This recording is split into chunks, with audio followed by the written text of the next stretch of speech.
I think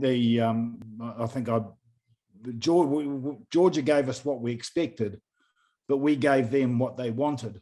We knew they'd double push scrums, so we lifted early. The same thing happened in the All Blacks. That's a reoccurring theme. It needs to be addressed.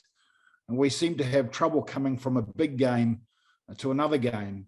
We have trouble backing up performances, whether it's in the World Cup 2 years ago or this game, or even the All Black series, the second game. I thought we weren't performing as well as we did in the first game. Now, we need to get our attitude and mindset sorted out. The players need to know that they've got to back performances up. You can't have one good game and expect to get patted on the back, and that's enough. We've got to be able to knuckle down, show character, and understand that if we give teams access to the games, they'll take advantage of it, which is what happened with Georgia. So Georgia do have a strong scrum. I thought the line out against Wales operated at 71%.